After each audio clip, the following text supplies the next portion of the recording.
Four seasons lost. In Austin, I saw it. Pause. My eyes crawled to a table.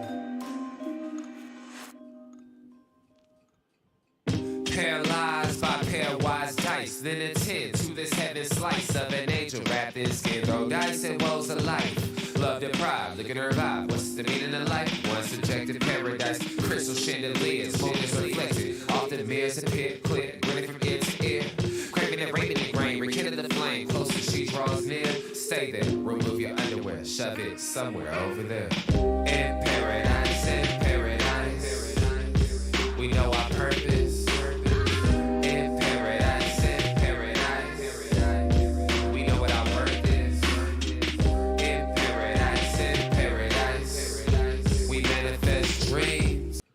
Yes, we do. We manifest dreams here on the Unpopular Hour. Of course, I'm your host, Matt Clark. Welcome to this Manic Monday show. We got some stuff to talk about. We're going to briefly talk about OU baseball. Of course, women's soccer. They won 3-0 last night, or Saturday. They play Columbia tomorrow. Let me see, what time do they play tomorrow? I had that up here. They play tomorrow at 9 o'clock, and they play Columbia. Of course, we beat Columbia 3-0 on Saturday and turn around and play them today. It's amazing how that works. But want to say that good luck to the women's soccer team, and may they continue success getting ready for Kafka. So the men played really well. Of course, that starts in September. We've talked about how in 2026 the World Cup is coming to America and all the different locations that you can watch soccer. That being said, let's start off with OU baseball, and it was a sad ending. It just blew me away. Saturday, we were at Bellini's, went to my guy Tommy Bird's place, Bellini's, and had dinner with my guy Jamie and his wife, Catherine. And while we were there, we were watching the game, and then we decided, okay, let's just go back to Cats and smoke a cigar on the patio and finish watching the game. Well, by the time we left, it was 4-2. By the time we got from Bellini's to Cats Tavern, which is a mile or so, to a couple miles, 3 miles, whatever it is,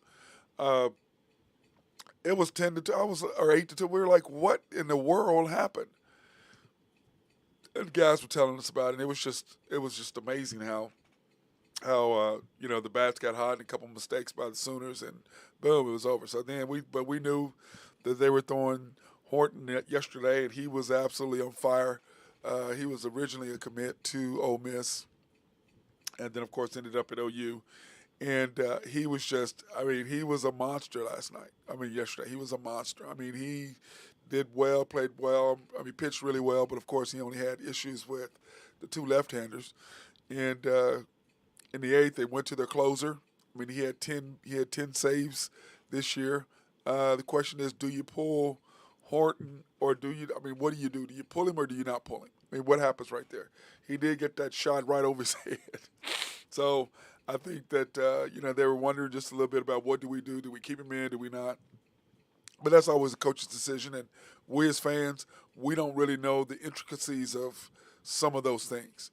And clearly, he had either reached his pitch limit or his pitch count, or they felt like that he had been losing a little bit or something, and they switched and went to your closer. And then, of course, everybody's all on him about how Michael Hay didn't close. And I'm like, that happens. The biggest stage, he comes back. He's had 10 saves all year. He's been dominant, and he couldn't get it done on the biggest stage, and that happens. Got a single, and then threw, 2 straight wild pitches, cost him 2 runs, and he was responsible for all 3 of the go-ahead, or the 3 runs that allowed Ole Miss to win the College World Championships. But my hat goes off to the Sooners. They played really well. Nobody expected them to do what they did, but once again, the 2 hottest teams were Ole Miss and OU. Ole Miss hadn't lost any games all through the tournament or leading up to the championship. They went through the SEC. They won their regional, then they won the super regional, and then, of course, they get to the World Series and only lose to Arkansas. The Sooners, on the other hand, got hot at the right time. I mean, they get beat 18-0, and then you turn around and you go on an epic run the way that they did. So the Sooners, I want to give my hat off to them. They played really well, got hot at the right time, pitching, hitting, everything came together. And unfortunately, they fell apart in the championship series round. But let's go. Let's take our hats off to them. I want to give them all the credit in the world for what they did and accomplished this year. Like I said, nobody expected them to be where they were. Nobody expected them to go how far they went. But at the same time, we've always talked about, or I've always talked about with people, it's about this. When you are in the flow and you get hot, it doesn't matter if it's football, basketball, baseball, it doesn't matter, whatever's hockey, it's irrelevant. By the way, congratulations to the Avs last night, beating Tampa Bay to win the Stanley Cup. But we'll talk about that in just a second. But whenever you get hot at the right time, it doesn't matter what sport it is.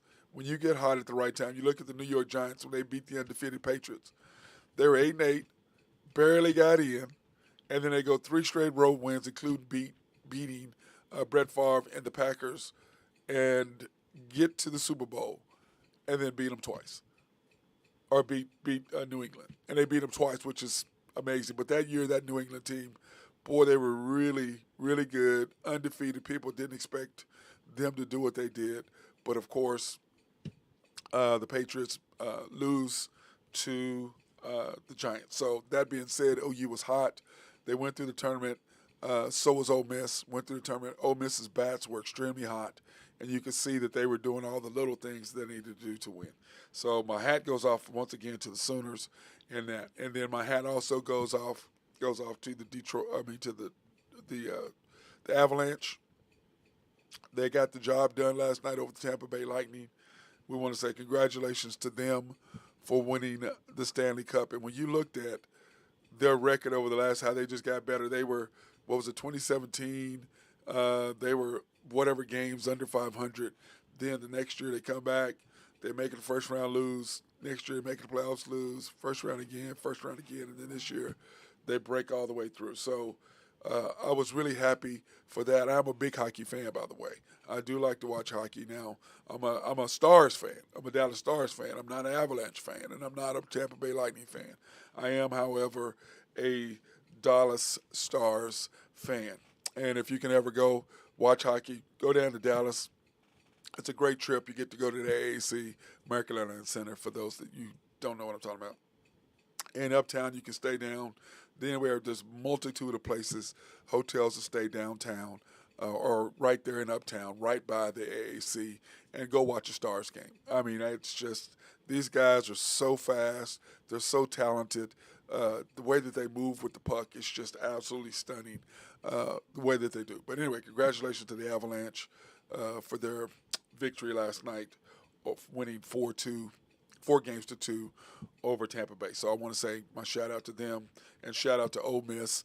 One of my goddaughters, she's an alumni of Ole Miss. So Caitlin, happy birthday. Congratulations to your Ole Miss your Ole Miss Rebels. I want to say congratulations to them and shout out to my goddaughter, Caitlin Creekmore, alumni from Ole Miss. Congratulations, baby.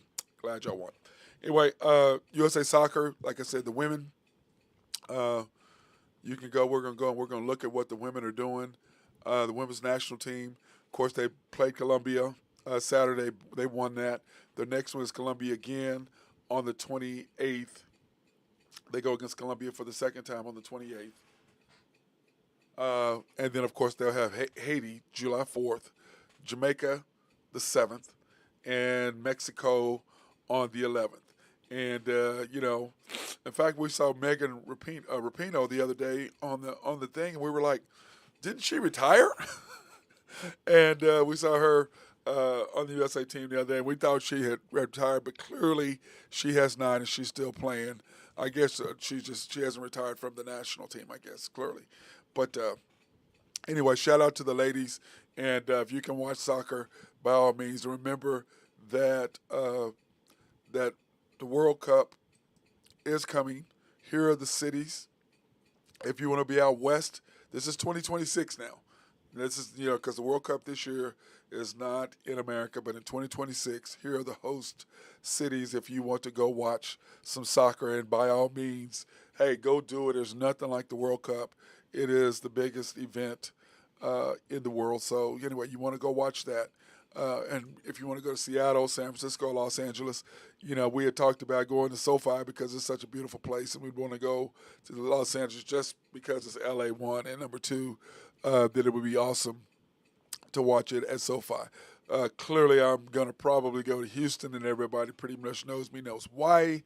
I'm going to probably want to go to Houston, but there's Atlanta, there's Dallas, there's Kansas City. So any of those four cities, man, I mean, why can't you have fun? I love Kansas City. I love Dallas. I love Houston. And I love the ATL as well. I love Atlanta. So depending on what you want to do, whether you want barbecue, whether you want fun, whether you want whatever, I mean, you just decide what you want to do. All four of those places offer that. And then, of course, if you're on the East Coast, you have New York, New Jersey, whatever. Miami, Philly, and Boston. Of course, you guys noticed that I put Boston last because I'm a Laker fan anyway. I don't really like Boston. But anyway, so any of those cities, I'm going to probably do Houston myself. That's where I'd want to go. Or Dallas, maybe go to both, make a weekend of it, where if I can see. But like I said, it depends on which teams are playing where and how they're going to do that. So that's what it's going to depend on, where the USA is playing. And then also, I want to see Brazil. I want to see probably the German team. And then I don't know if Ronaldo will still be playing then or if they'll even make it. So, but anyway, here are the cities, and by all means, go and support the American soccer. It'll be worth your time and your effort to go to one of those cities. And I mean, look at it. They're in all the best cities. There's tons of stuff to do, and I highly recommend any of those places if you want to go watch soccer, which I suggest that you do because, people have this misconception of what soccer is. But when you see it on the highest level, which is like going to the NFL and watching an NFL game or going to an NBA game, you're watching the best athletes in the world in their sport doing amazing things. And so I highly recommend it. I know that I'm going to be going. And like I said, I'm for sure going to go to Houston, and then I'll probably do Dallas or Kansas City, depending on who is where. And I just don't know. That'll just be it depends on who's going to be in what city. That's for sure. But I do want to be able to go watch that, and I suggest that you guys get a chance, if you get a chance, that you go as well.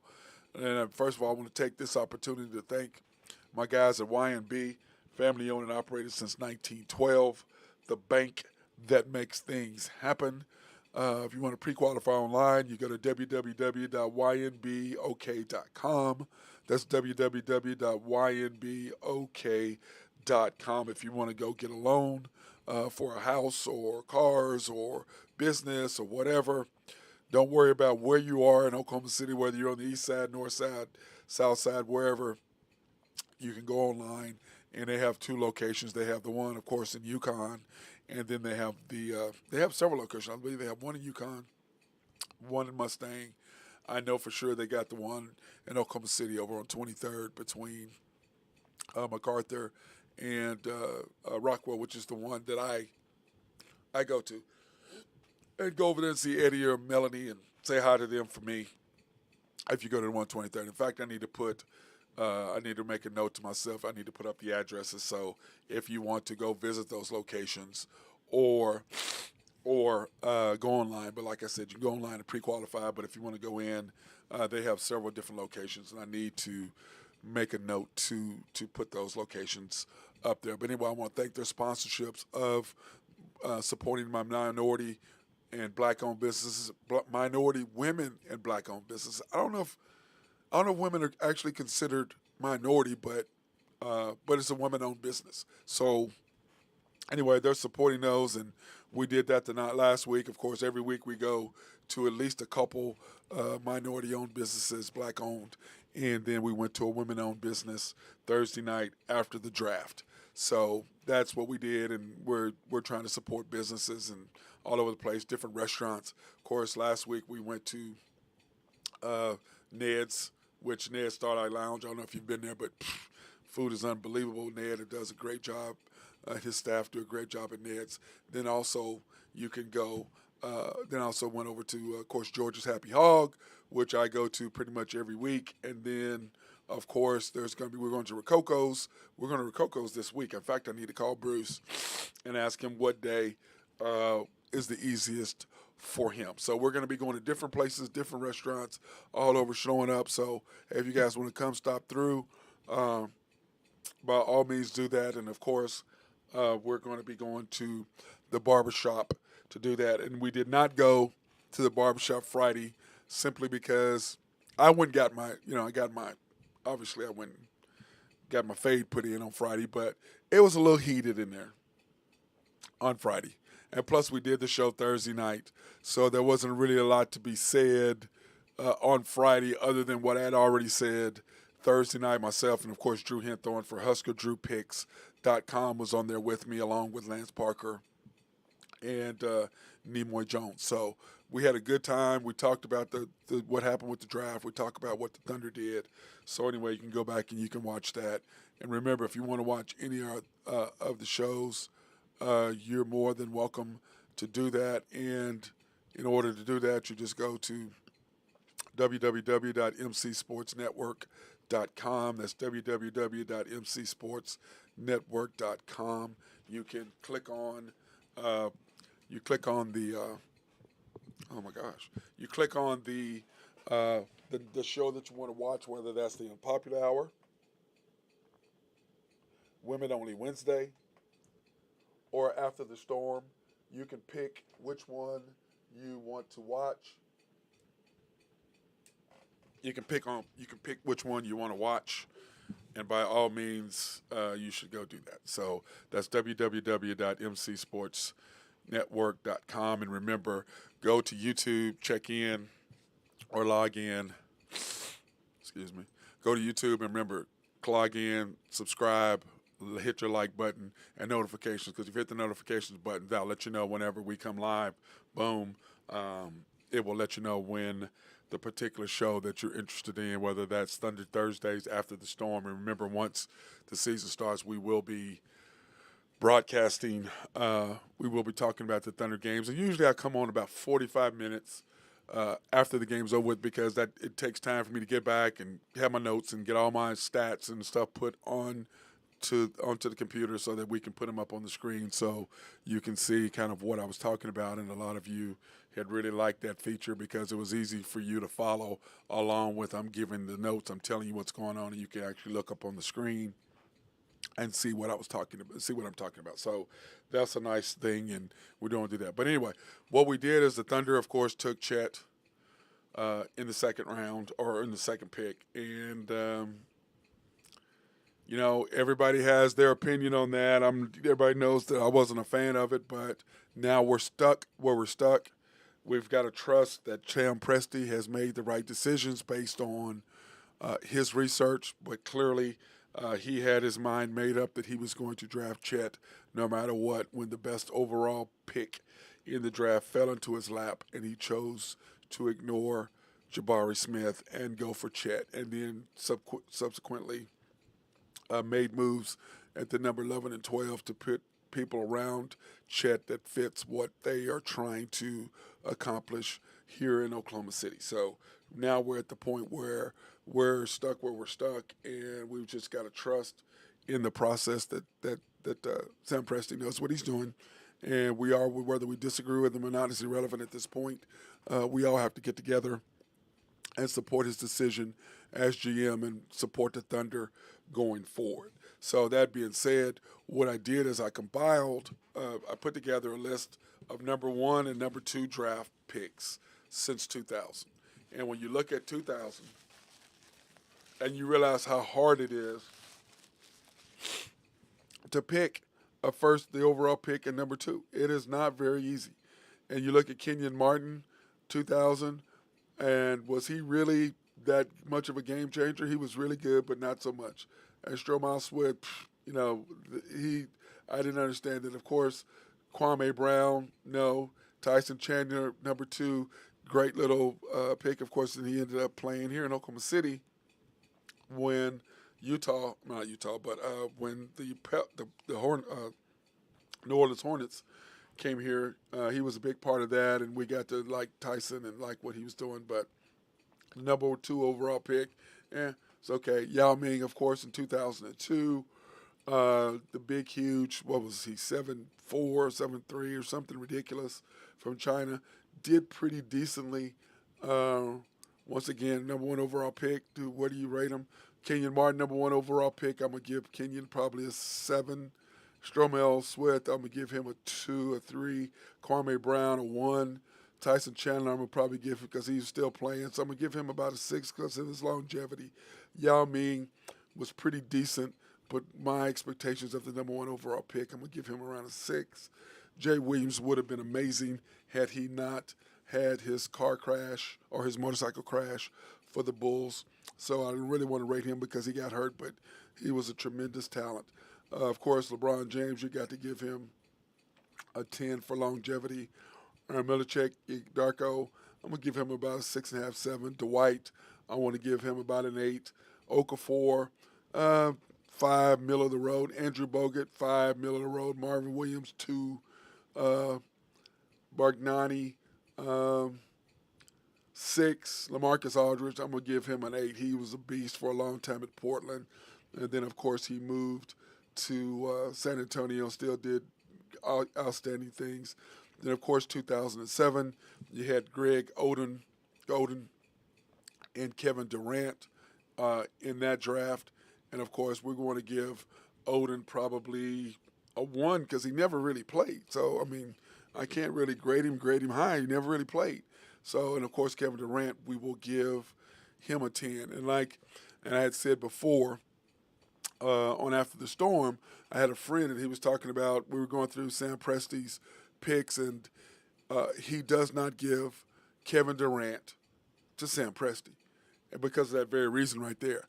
Portland and the Seattle had we're down to those two who was going to have the number 1 overall pick, and everybody, the consensus was that everybody was going to take Greg Oden, and that Kevin Durant fell into Sam Presti's lap, so he had no choice.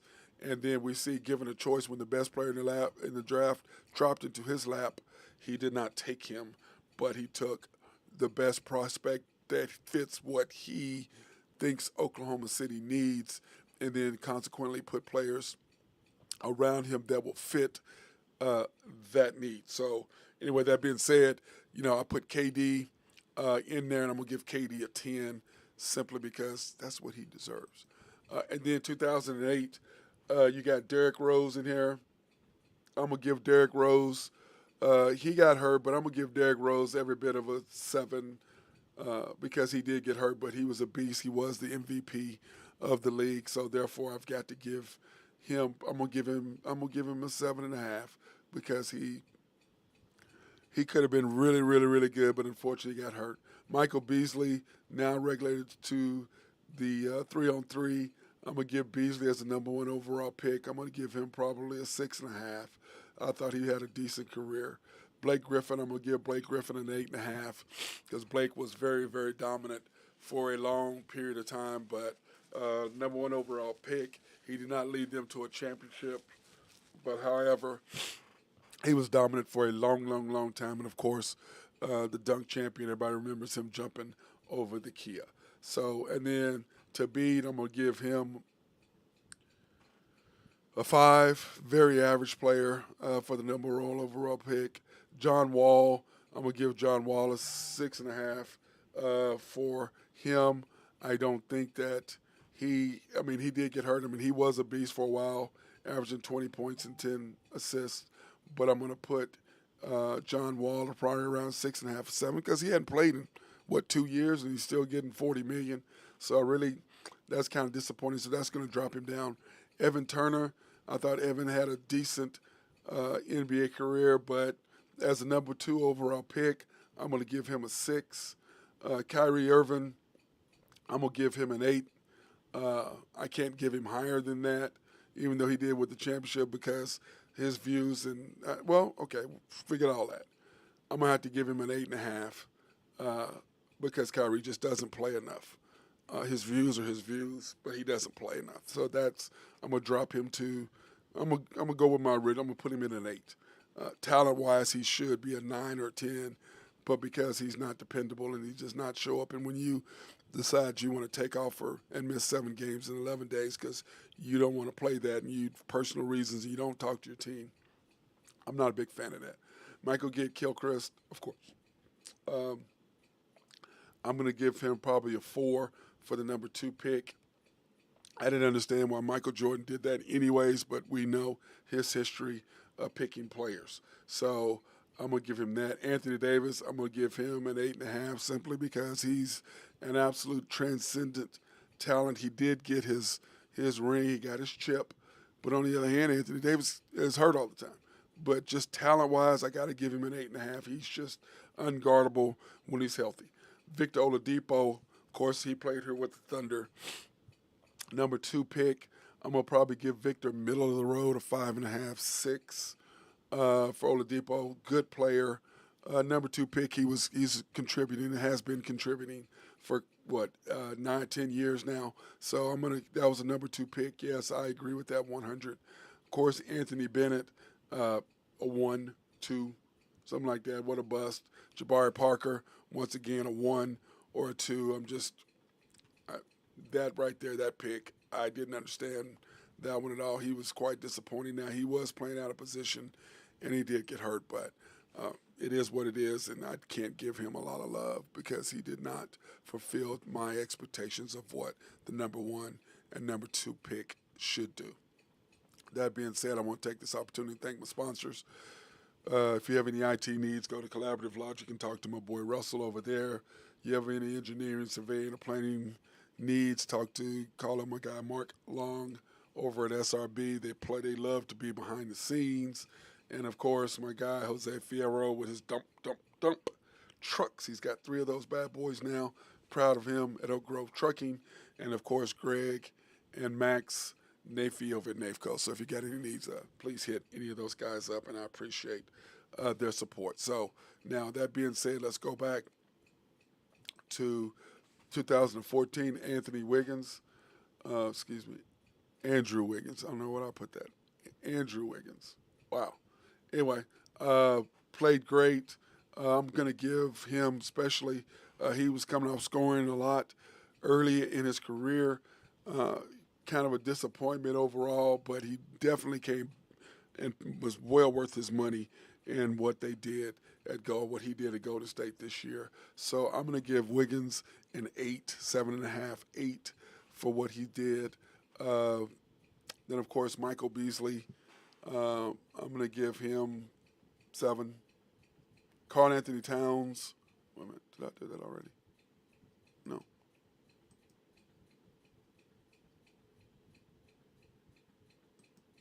I'm going to give Karl Anthony Towns,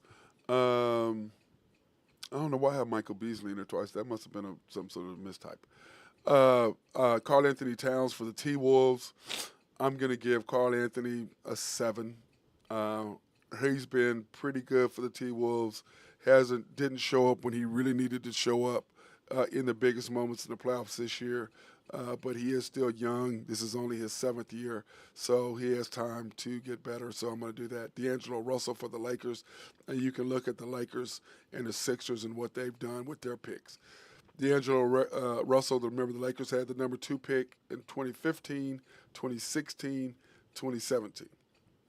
D'Angelo Russell, I'm going to give him, he's middle of the road. I'm going to give him a 5 for the number 2 overall pick. I'm going to give him a 5. He didn't live up to what I thought he would possibly do. Well, actually, he did exactly what I thought he was going to do, about middle of the road. But I thought he could be better, and I was giving him the benefit of the doubt, but it did not happen. Ben Simmons, I'm going to give Ben Simmons a 7.5.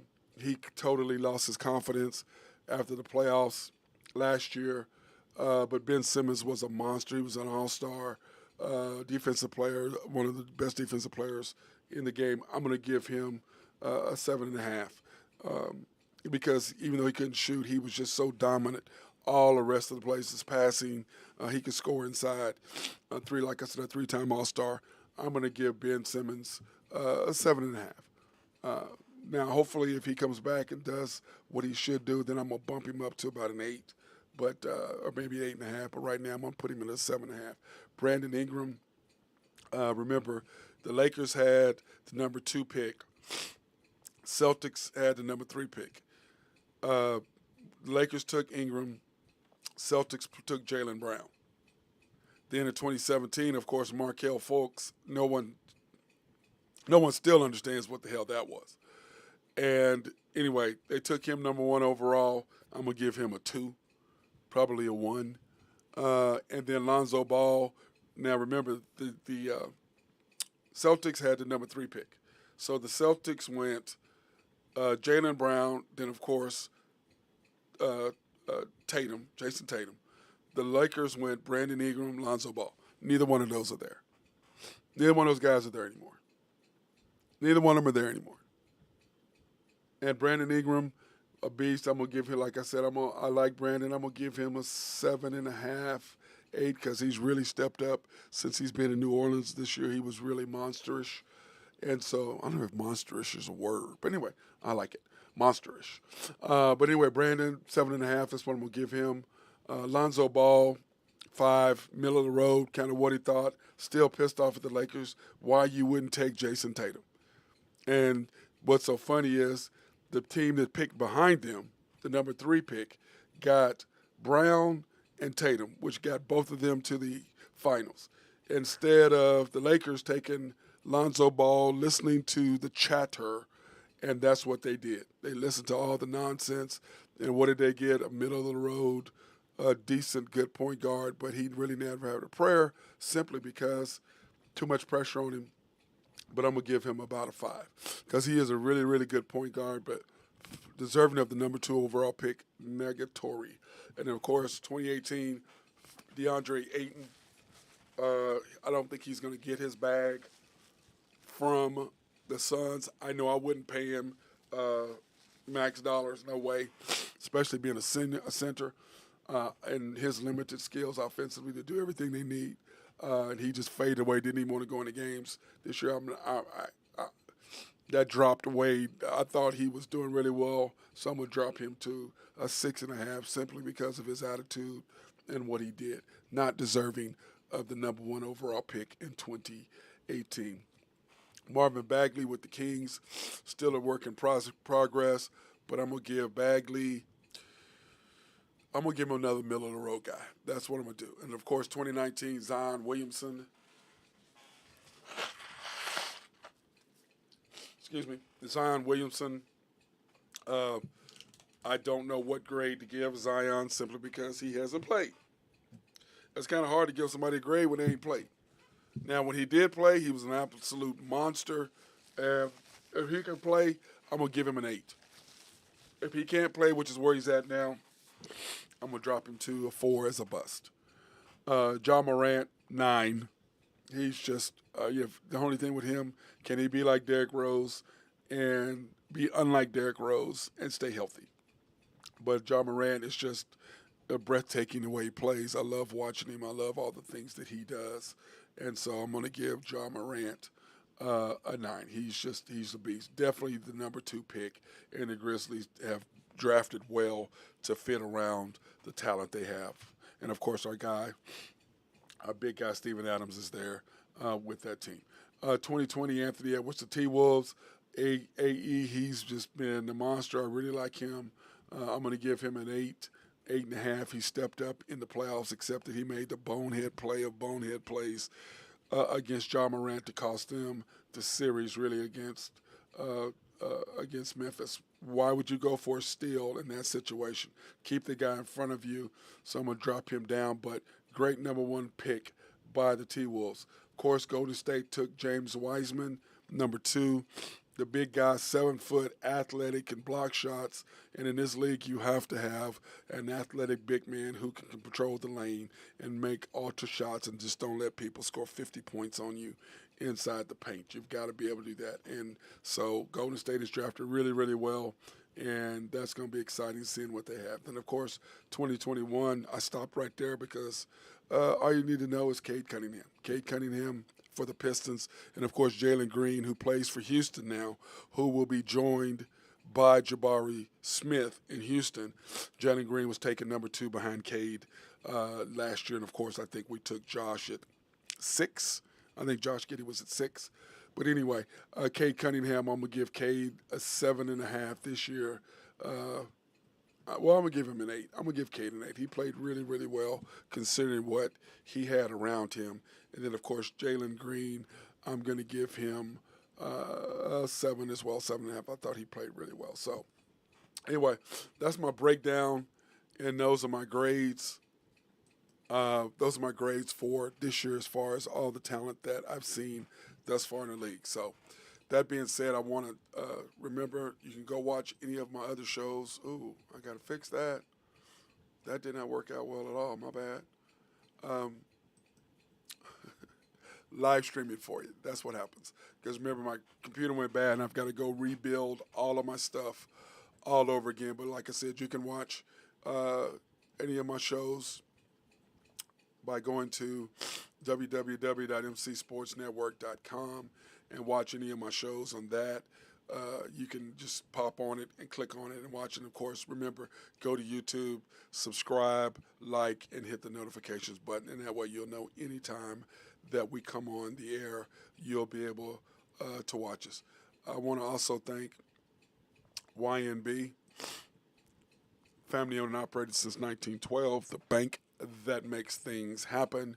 You can go online and qualify for any loan that you want or pre-qualify at www.ynbok.com. That's www.ynbok.com to pre-qualify for any loans with them. And then, of course, my other sponsors, once again, Collaborative Logic, SRB, Oak Grove Trucking, and NAFCO.